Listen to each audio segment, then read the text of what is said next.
Conference Room 7 was the largest meeting space on the station. When the human cadets arrived, it was already packed. Hundreds of species filled the seats, and more watched via holographic projection from other parts of the station. Security officers lined the walls. The air felt tense, electric with anticipation. Commander Velthar stood at the front with several other senior officers. He gestured for the humans to take seats in the front row. Minho sat between Jiho and Yuna, his stomach churning. This felt like a trial. "Thank you for coming," Velthar began. His translator made his voice echo through the room. "We are here today to address the question that has dominated union discussion for the past 2 weeks. What do we do about humans?" Murmurs ran through the crowd. Minho kept his eyes forward, trying not to look at the angry faces around them. "Before we begin formal discussion, there are 3 individuals who wish to speak," Velthar continued. "Cadets Threx, Pixon, and Romine have requested to address the assembly." Minho's head snapped up. Threx was here, but he could barely move. A platform lifted at the side of the room. Threx was there, supported by a medical hover chair that kept his damaged spine immobilized. Next to him, Pixon sat in a specialized containment unit, his shattered exoskeleton held together by medical braces. Romine was in a wheeled chair, his legs encased in regeneration casts. The 3 injured cadets moved to the center of the room. The crowd went silent. Threx spoke first. His voice was weak but clear.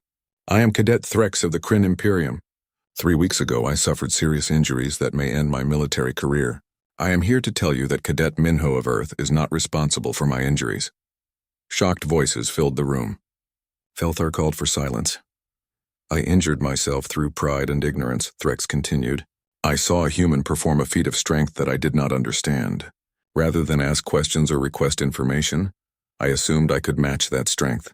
I was wrong, catastrophically wrong. But that was my choice, my error, my responsibility." Pixon spoke next, his voice clicking and buzzing through his translator. "I agree with Threx. We were warned in our orientation that different species have different capabilities. We ignored that warning. We saw strength and tried to prove ourselves equal to it. We failed and we paid the price. But that price was paid for our own mistakes, not for Minho's actions." Romine's voice was softer, harder to hear. "Before this happened, I thought I understood what it meant to be part of a multi-species union.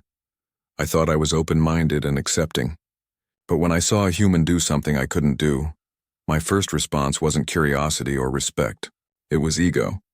I needed to prove I was just as capable. That ego broke my body." He paused, taking a difficult breath. "We don't blame the human. We blame ourselves, and we ask that you consider carefully before making decisions based on fear rather than understanding." The 3 injured cadets were escorted back to their platform. The room erupted in conversation. Some aliens seemed moved by the speech.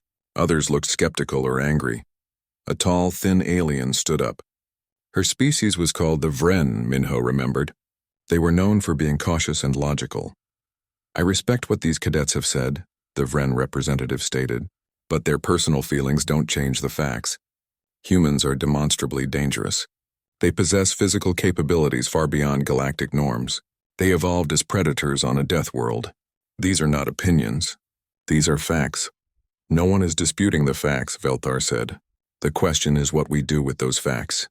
"We remove the danger," another alien called out. "Humans should return to Earth until we can properly assess the risks they pose. And what about the benefits they bring?" Jiho stood up, his voice carrying across the room. "Are we just going to ignore those?" "What benefits?" the Vren asked. "Search and rescue operations on high-gravity worlds," Jiho said. "Humans can work in environments that would kill most species. Heavy construction without expensive machinery.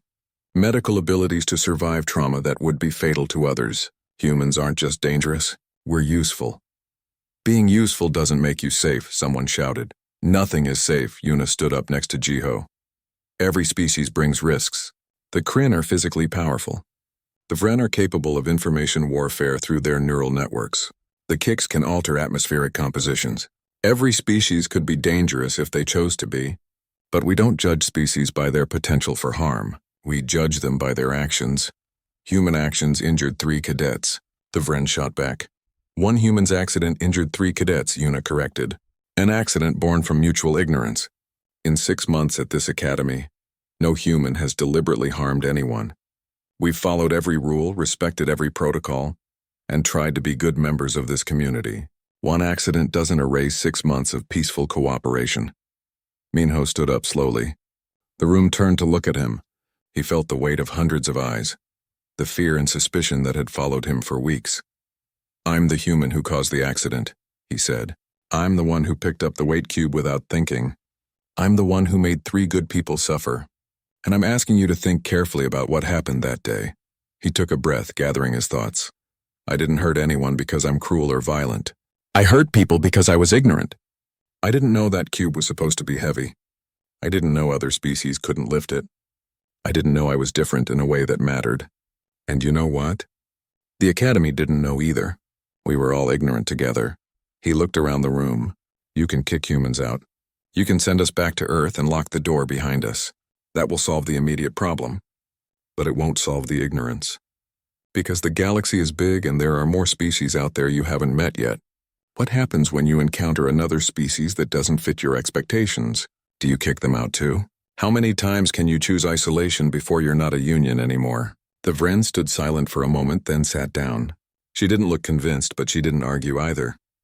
Commander Velthar stepped forward. "I have been teaching at this academy for 30 cycles. I have trained warriors from dozens of species. I thought I understood how to assess threats and manage differences. The human incident showed me how wrong I was." He turned to face the crowd. "I recommended to the Union Security Council that humans be expelled from the academy. I wrote a report detailing the dangers they pose and the risks of continued integration." Minho felt his heart sink. Even Velthar was against them. But then I read the response from these 3 injured cadets, Velthar continued. "And I spoke with human cadets about their experiences here. And I realized that I was making the same mistake I've been criticizing. I was letting fear guide me instead of logic." He pulled up a display showing statistics. "Since humans arrived at the academy, overall safety violations have decreased by 12%. Why? Because humans notice things. They see equipment that needs maintenance. They spot safety hazards. They help others without being asked.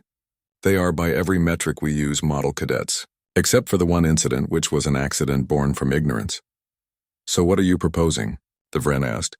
"Integration, not isolation," Velthar said, "but proper integration based on education and understanding. I am proposing a new program for the Academy, cross-species capability training. Every cadet, regardless of species, will learn about the physical, mental, and cultural capabilities of every other species. Not just basic facts, but deep understanding." He brought up a curriculum on the displays. Humans will learn their relative strength and how to move carefully in mixed environments. Other species will learn to recognize human capabilities and avoid dangerous attempts to match them. We will create mixed teams where species work together, using their different abilities as advantages rather than sources of fear. "And if it doesn't work?" someone asked. "If there's another accident? Then we adjust and improve," Velthar said. "The alternative is to fragment the Union every time we encounter difference. That is not strength. That is cowardice." The room erupted in argument. Species debated with each other, voices rising in dozens of languages. Security officers moved closer, ready to intervene if things got physical. An ancient-looking alien stood up slowly. She was from a species Minho had never seen before, with silver skin and eyes that seemed too large for her face. The room gradually fell silent, giving her respect. "I am Elder Kima of the Vren Council," she said. Her voice was soft but carried perfectly. "I have lived for 240 cycles. I have seen the Union grow from 12 species to 47. And I have seen the same argument every single time a new species joins." She looked around the room. "When the Kryn joined, we debated whether their strength made them too dangerous. When the Keeks joined, we debated whether gaseous species could be trusted in solid species environments. When my own people joined, others debated whether our information networks pose security risks. Every time fear said to reject them, every time wisdom said to understand them, and every time wisdom won." She turned to look at the human cadets. "These humans are frightening. They come from conditions we can barely imagine. They possess abilities that seem impossible, but they are also intelligent, social, and peaceful. They want to learn. They want to belong. How can we trust a species that can kill us so easily?" "You can't," Una said. "Not at first." The Academy hallways felt different now. Minho walked to the medical bay and aliens moved out of his way. They pressed against the walls, watching him pass with wide eyes. Nobody spoke to him. Nobody wanted to get too close. It had been 2 weeks since the incident. 2 weeks since the Science Council presentation. 2 weeks since the galaxy learned what humans really were. The changes had come fast. Human cadets were moved to a separate training facility in a different section of the station. The new gym had equipment rated for what they were calling Earth standard weights. The lightest dumbbells started at 200 kilograms. The pull-up bars were reinforced steel. The running track had special flooring to handle the impact of human feet. At least we're not bored anymore, Jiho had joked, struggling through a workout that actually made him sweat. But the separation felt wrong to Minho. They'd come to the academy to train alongside other species, to learn together. Now they were isolated, like dangerous animals that needed their own enclosure.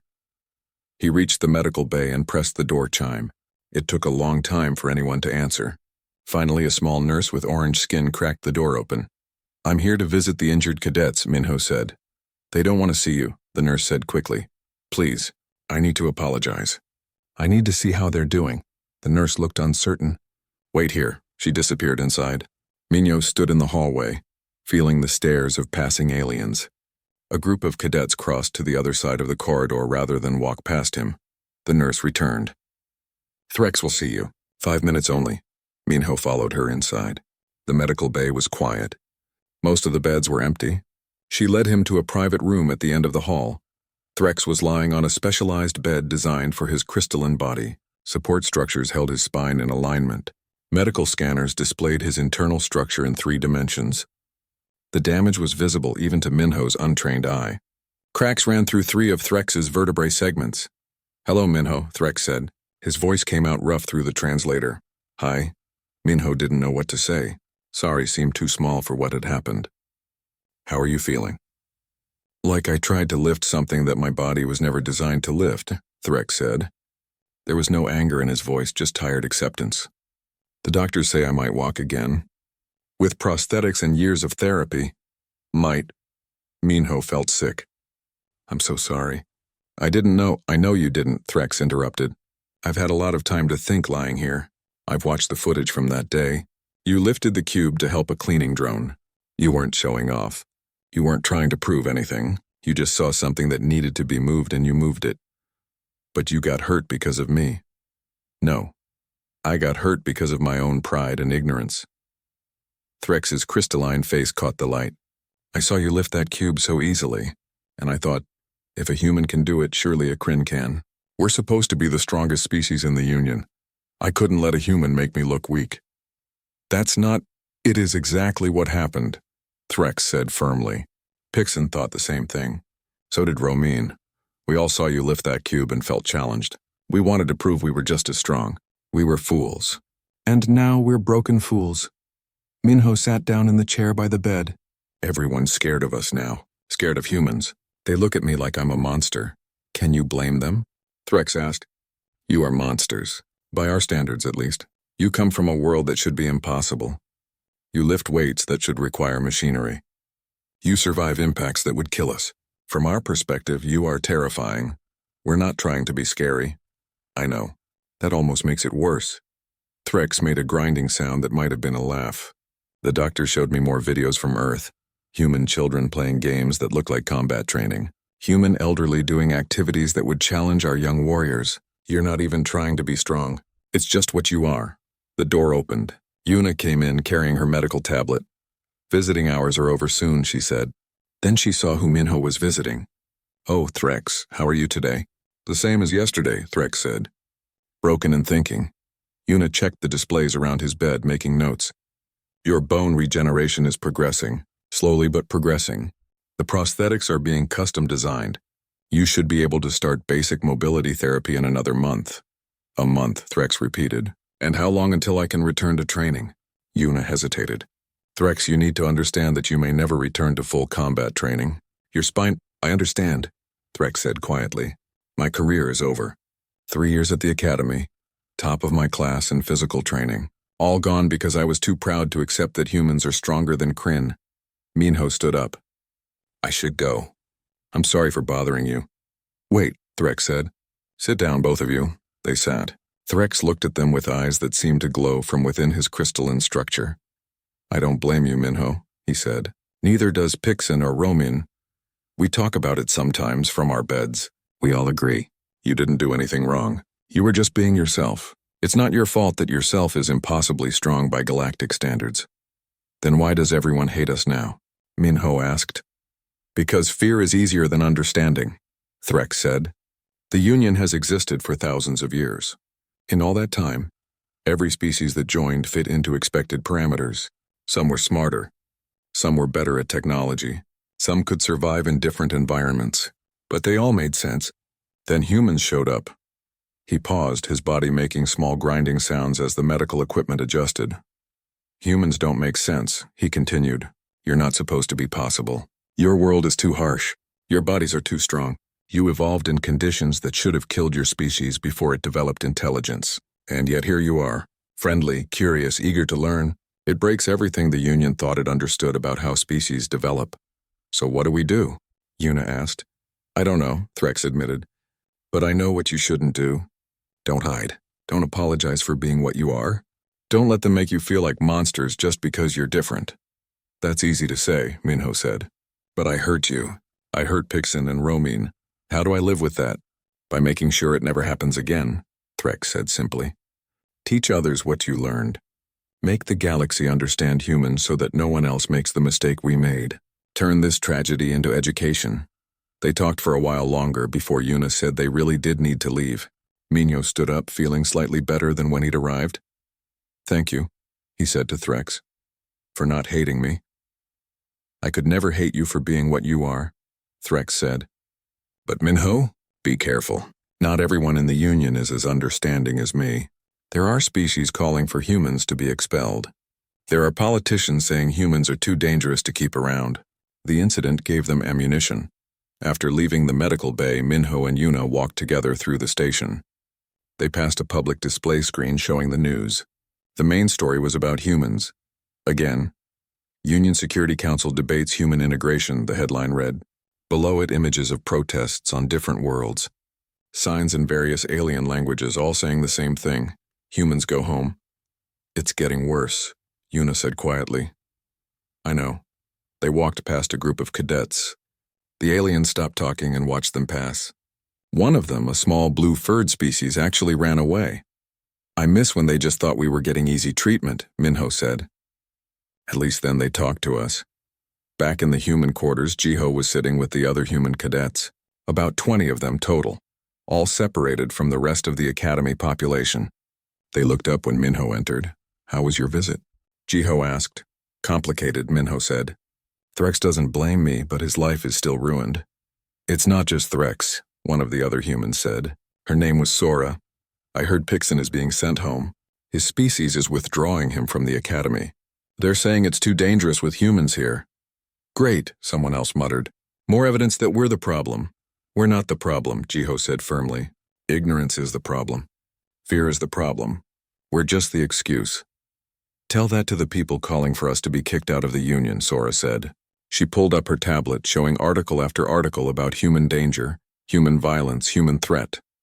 Minho read the headlines and felt his heart sink. Human cadet injures 3. Are Death World species too dangerous? Union scientists, humans possess predator biology. Security concerns, should humans be armed? The last one was particularly stupid. They weren't armed. They didn't need weapons. That was the whole problem. There's a protest tomorrow, Jiho said, at the main plaza. Multiple species are gathering to demand human removal from the academy. Are we supposed to just hide here while they decide our future? Sora asked. I don't know, Minho admitted. Maybe hiding is safer. For them and for us. That's not who we are, Jiho said. We came here to be part of the galactic community. We can't give up at the first sign of trouble. This isn't the first sign of trouble, Minho said. This is the giant flashing warning light that says we don't belong here. So what? We give up? We go back to Earth and never try again? Maybe that would be better. For everyone. The room fell silang. The Science Council chamber was shaped like an amphitheater, with seats rising in circles around a central platform. Yuna stood on that platform, her tablet in hand, looking up at representatives from 30 different species. She'd been preparing this presentation for 3 days without sleep. Jiho had helped her gather data, compile videos, and translate everything into formats the aliens could understand. Minho sat in the back row, flanked by security. They still hadn't decided what to do with him. The tribunal had cleared him of wrongdoing, but that didn't change the fact that 3 cadets were in medical bays with injuries that might never fully heal. It didn't change the fear he'd seen in everyone's eyes. "Thank you for gathering on such short notice," Yuna began. Her voice echoed in the chamber. "I'm here to present findings on human physiology and why the incident at the Academy occurred. This information should have been compiled when humans first joined the Galactic Union, but there were misunderstandings in the initial contact process." A reptilian council member raised a clawed hand. "We reviewed the initial contact reports. Earth was classified as a standard M-class world with slightly elevated gravity. Are you disputing those findings?" "I'm saying those findings were incorrect," Yuna said. She pulled up a star chart on the large display behind her. Earth orbits a G-type main sequence star. It has one large moon. Its gravity is 9.8 meters per second squared. When the initial survey team measured this, they compared it to their own homeworld, which has 8.1 meters per second squared. They concluded Earth was slightly heavy, 1.2 times their standard. "And?" the reptilian prompted. "And they didn't compare it to galactic average," Jiho spoke up from his seat next to Yuna. "Galactic average gravity is 2.6 meters per second squared. Earth's gravity is 3.77 times that average." The chamber filled with shocked voices. Species spoke to each other in dozens of languages. The translator in Minho's ear struggled to keep up. "That can't be right," a floating jellyfish-like being said. 3.77? That would classify Earth as a high-danger world. "Not high danger," Yuna corrected. "Death world. By galactic standards, Earth is a death world." The term sent a wave of gasps through the chamber. Death worlds were rare. They were places where everything had evolved to survive impossible conditions. They were planets where the galaxy sent robots, not living beings. "Let me show you what this means for human biology," Yuna said. She brought up a rotating image of a human skeleton. "This is a standard human skeletal structure. Notice the bone density." She pulled up an alien skeleton next to it for comparison. The difference was shocking. Human bones were thick, solid, almost brutally practical. The alien bones looked delicate, almost fragile. Human bones are approximately 40% denser than the galactic average, Yuna explained. "They have to be. Every step a human takes generates force. Every movement fights against gravity that would crush most species. Our bones evolved to be almost unbreakable." "Almost?" someone asked. "Humans can break their bones," Jiho said. "But it takes tremendous force. Falls that would kill most species might just bruise a human. Impacts that would shatter your skeletons might crack ours.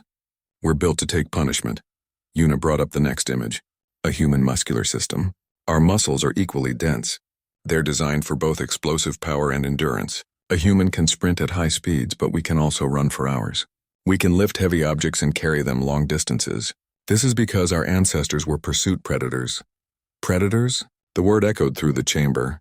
"Yes," Yuna said quietly. "Humans are apex predators. We evolved to hunt."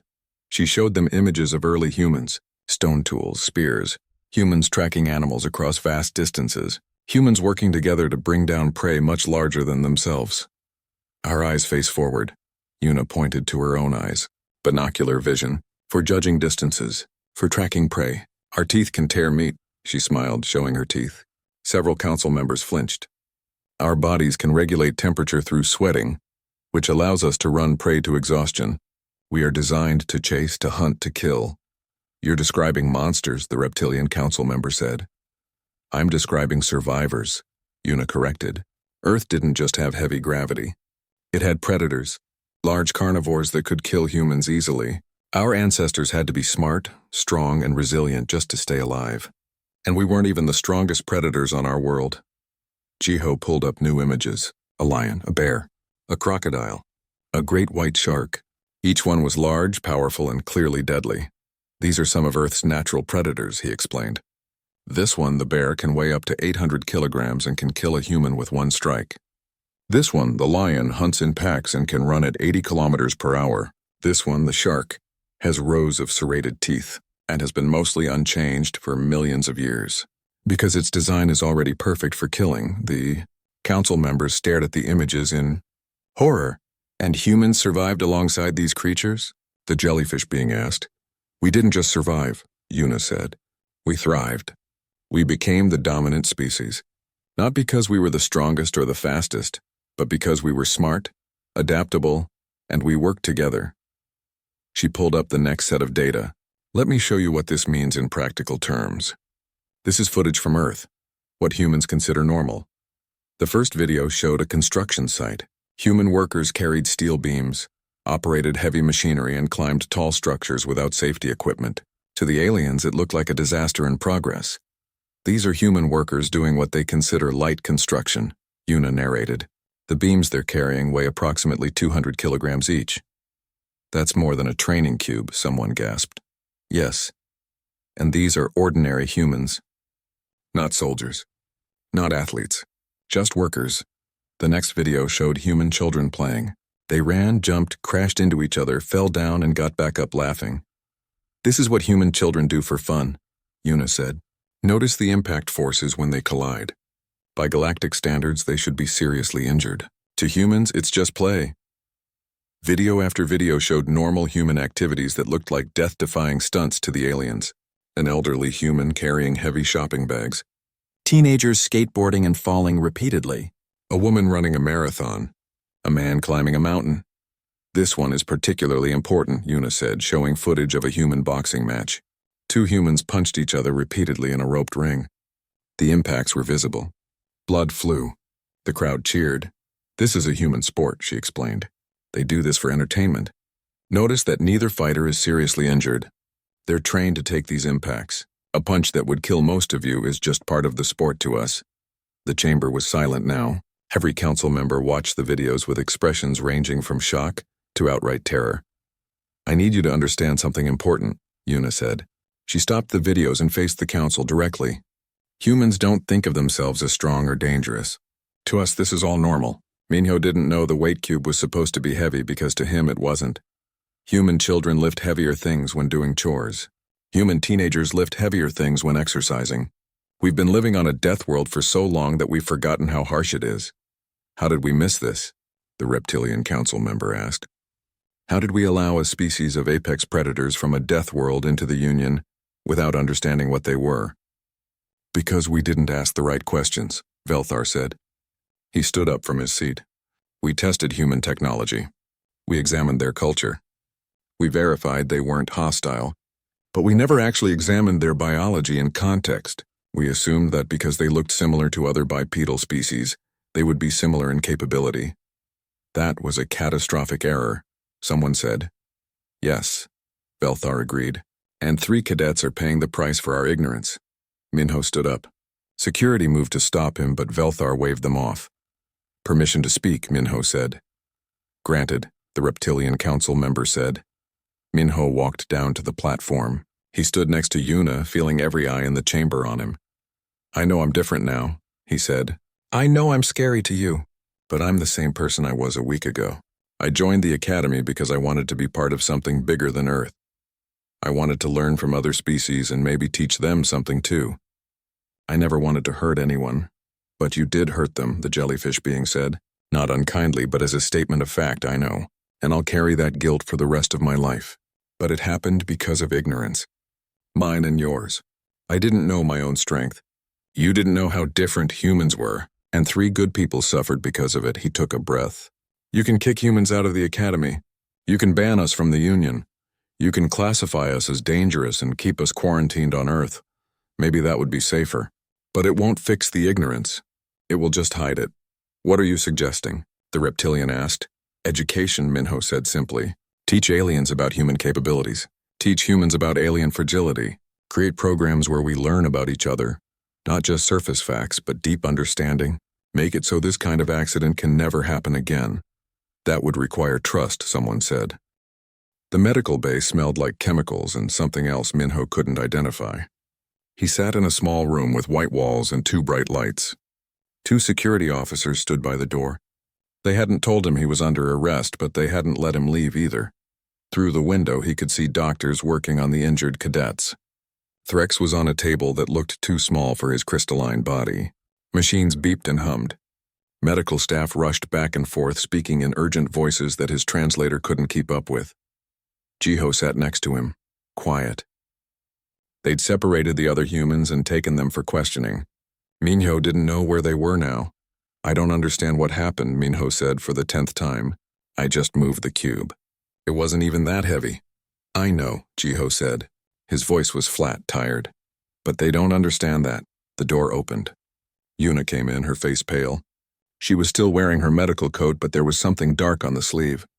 Blood, maybe, or whatever passed for blood in alien species. How are they? Minho asked, standing up. Threx has 3 crushed vertebrae in his spine structure. Pixon's exoskeleton shattered in 12 places. Internal organs are damaged. Romine broke both legs and fractured his spine in 2 places. Yuna's voice was clinical, professional, but her hands were shaking. They might not recover. Not fully. Minho sat down hard. The room spun. 3 people were broken because of him. Because he'd moved a stupid weight cube. It's not your fault, Yuna said quickly. You didn't know. How could I not know? Minho looked at his hands. Normal hands. The same hands that had helped his father on the farm, that had lifted bags and boxes and furniture his whole life. How could I not know that thing was so heavy? Because to you it wasn't heavy, Yuna said. She pulled up a chair. Minho, we need to talk about what happened. They're going to question you. Commander Velthar is calling an emergency tribunal. They think you were using some kind of enhancement technology. I wasn't using anything. I know. But they don't believe that. They can't understand how you lifted that cube with just your muscles? Yuna leaned forward. 180 kilograms is the maximum weight that the strongest species in the galaxy can move, and only with mechanical help. No one lifts that barehanded. No one. Except humans, Gio said quietly. Yuna nodded. Except humans. And that's the problem. The door opened again. Commander Velthar came in, followed by 4 other officers in different military uniforms. They represented different species, different worlds. All of them looked at Minho like he was dangerous.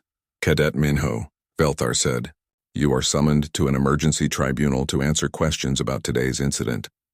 You are accused of using illegal enhancement technology and endangering fellow cadets. I didn't use any technology, Minho said. I just lifted the weight. That is impossible, one of the other officers said. She was small, covered in blue fur. The weight cubes are designed to be immovable without assistance. You must have used something. I didn't. Then you will prove it, Velthar said. Come with us. They took him to a testing facility deep in the station. The room was big and empty except for several weight cubes in the center. Scanning equipment lined the walls. Dozens of officials stood behind a glass barrier, watching. Yuna and Jiho were allowed to stay with him. Yuna squeezed his shoulder. Just do what they ask, she whispered. Show them the truth. A technician came forward with a scanner. He waved it over Minho's body, checking for hidden technology. The scanner beeped and hummed. After 5 minutes, the technician looked confused. No artificial enhancements detected, he announced. No exoskeleton. No powered suit. No gravity manipulation device. Subject appears to be entirely biological. Murmurs ran through the watching officials. Velthar's crystalline face was unreadable. Cadet Minho, Velthar said. Approach the weight cube. Minho walked to the nearest cube.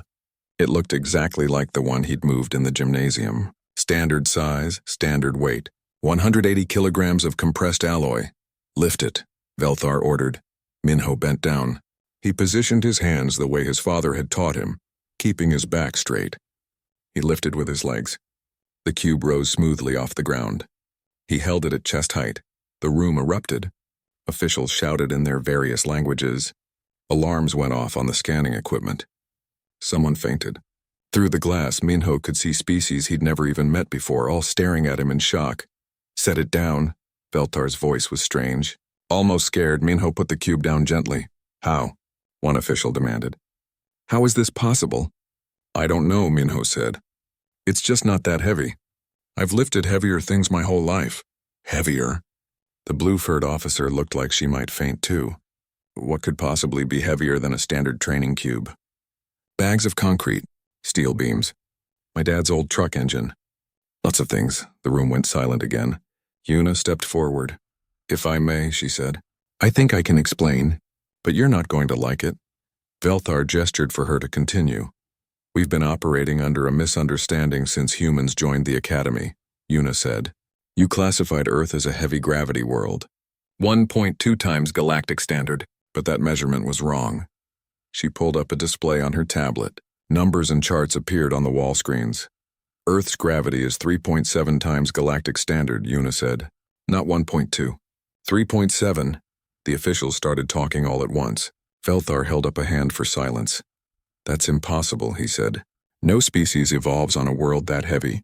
The pressure would crush developing life forms. And yet here we are, Yuna said. Humans evolved on one of the heaviest gravity worlds in the known galaxy. Our bones are denser. Our muscles are stronger. Our cardiovascular system operates at pressures that would kill most of you. She pulled up more data. Images of human skeletons appeared next to alien skeletons. The difference was obvious even to Minho. Human bones were thick, heavy, dense. The alien bones looked delicate in comparison. Every moment of every day, humans are fighting against gravity that would cripple most species. Yuna continued. We're built for it. We evolved for it. To Minho, a 180-kilogram weight in 0.9 gravity feels like lifting 60 kilograms on Earth. That's heavy, but not impossible, not even particularly difficult for a young, healthy male. Show them the rest, Jiho said quietly. Yuna nodded. She brought up new images. This is a human child, age 10, playing a sport called soccer. The video showed kids running, jumping, colliding with each other at full speed. Several officials looked away. This is a human teenager rock climbing without safety equipment. This is a human elderly person carrying bags of food. Each video seemed to horrify the officials more. Minho watched them react and felt something cold in his stomach. They weren't just surprised. They were scared. What are you saying? Velthar asked. His voice was quiet now. I'm saying that humans are fundamentally different from most galactic species, Yuna said. We come from what you would classify as a death world. We evolved to survive in conditions that would kill most of the species in this room, and we didn't realize how different we were because we had nothing to compare ourselves to.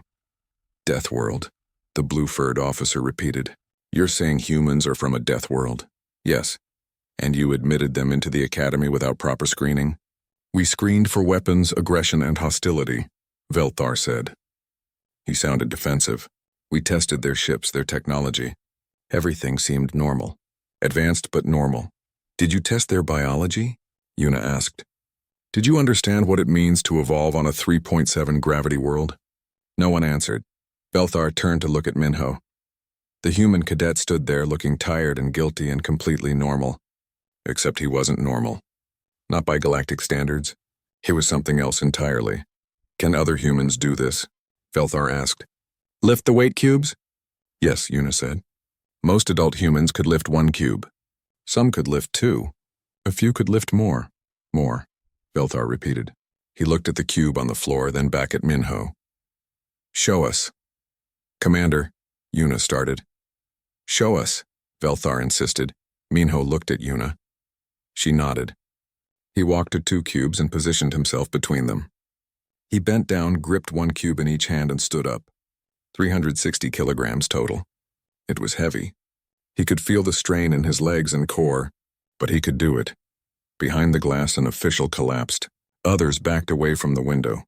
Minho saw fear on their faces, in their body language. He was scaring them just by standing there, holding 2 weight cubes.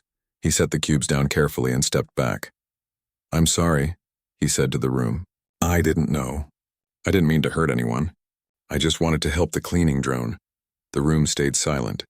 Minho realized that nothing would be the same after this moment. Not for him, not for humans, not for the Academy. The galaxy had just learned that humans were stronger than anyone had imagined. And judging by the fear in everyone's eyes, that wasn't going to be good news. Minho stared out the massive window of Station Kepler 452 and watched 3 different species of ships dock at the same time. Even after 6 months at the Galactic Academy, the sight still made his chest tight with wonder. He was really here, a farm kid from Earth floating in space, training alongside aliens. Stop daydreaming, Jiho said, throwing a towel at his head. We're going to be late for physical training again. Minho caught the towel without looking. His roommate was right. Commander Velthar hated when humans were late. The tall Kryn instructor already seemed to think humans were getting special treatment. Being late would only make things worse. The two humans jogged through the curved corridors of the station. Other cadets passed them, moving in their various ways. Some walked on two legs like humans. Others floated. A few rolled. The galaxy was far stranger than Earth's movies had ever imagined. They reached the gymnasium just as the doors were closing. Inside, over 200 cadets from 47 different species were gathering. The room was enormous, with a ceiling so high it disappeared into shadows. Equipment lined the walls, most of it looking nothing like the gym equipment from Earth. Humans, Commander Velthar's voice boomed across the gym. The translator implant in Minho's ear turned the clicking sounds into words. How kind of you to join us. Sorry, Commander, Minho and Jiho said together. The commander's crystalline body caught the light as he moved. He was nearly 8 feet tall and looked like he was carved from green glass. Minho had learned not to stare, but it was hard. Everything here was hard to get used to. Today we continue strength conditioning, Velthar announced. Each team will complete 50 repetitions with the standard weights. Kryn teams may use leverage bars. Smaller species may use exoframes. Humans will use the equipment as provided. Minho glanced at Jiho. The equipment as provided. That was the problem, wasn't it? Everything here felt wrong. The weights were too light. The pull-up bars were too low. Even the food portions in the cafeteria left him hungry. He'd tried to explain it to Yuna, the human medical officer, during his last checkup. She'd listened carefully, taking notes on her tablet. The station operates at 0.9 Earth gravity, she'd told him. They think that's heavy. Most species evolved on worlds with less gravity than this. But why do the weights feel so light? Minho had asked. Yuna had shrugged. Maybe they're calibrated for average galactic strength. I'm still figuring all this out. Humans have only been here 15 years. We're still learning. Now, watching the other cadets struggle with weights that felt like plastic toys to him, Minho was starting to understand. A Kryn cadet named Threx was using both arms and a metal bar to lift a single weight disc. He was shaking with effort, his crystalline body making grinding sounds. Is he okay? Minho whispered to Jiho. That's just what they sound like when they strain, Jiho whispered back. Don't stare, Minho looked away. Next to Threx, an insectoid cadet named Pixon was being helped by two teammates. They were trying to move a barbell from one rack to another. The barbell had 4 discs on it. All 3 cadets were struggling. How much does that weigh? Minho asked. Jiho checked his tablet, scanning the equipment tag. Says here it's 180 kilograms. Standard heavy training weight. 180 kilograms. Minho had lifted more than that when helping his dad move furniture back home. That was supposed to be heavy training weight for the whole galaxy? Humans! Velthar's voice cut through his thoughts. Why are you standing idle? Begin your exercises. Minho and Jiho hurried to their assigned station. They were paired with 2 other humans and a floating gas cloud species named Instructor Kix. Kix was their training supervisor. They never quite understood what Kix was saying, even with the translator. The routine was simple but boring. Lift the weight bar 20 times. Do push-ups. Run on the track. Repeat. Everything felt too easy, like a warm-up that never ended. Minho could see the other humans felt the same way. They moved through the exercises quickly, barely breathing hard. Around them, alien cadets struggled and strained. They encouraged each other in dozens of languages. They used machines and tools. They worked in teams, and they looked at the humans with expressions that Minho's translator couldn't interpret. Were they angry? Jealous? Suspicious? They think we're cheating, Jiho said quietly, doing push-ups next to Minho. I heard some cadets talking. They think humans have secret technology that makes us stronger. That's stupid, Minho said, knocking out his 50th push-up. We're just doing the exercises, I know. But look at it from their perspective. They're all working so hard and we're barely trying. It looks bad. Minho did look. He saw Threx collapse after lifting his weight for the 30th time. He saw medical staff rush over. He saw other cadets watching the humans with hard eyes.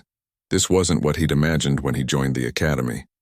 He'd wanted to be part of something bigger than Earth. He'd wanted to learn from other species and show them that humans could be good partners in the galaxy. Instead, everyone seemed to think humans were either weaklings being given easy treatment or cheaters using hidden technology. Attention. Velthar's voice rang out. Training session complete. Equipment must be stored before dismissal. All cadets will assist in moving training weights to the storage facility. Groans echoed through the gymnasium. Mino understood why. Moving all this equipment would take hours with the way the aliens had to work. Teams started forming. Cadets rolled out anti-gravity sleds and powered lifts. Exoframe operators moved to their stations. Humans will assist Team 7, Velthar ordered. Follow Threx's instructions.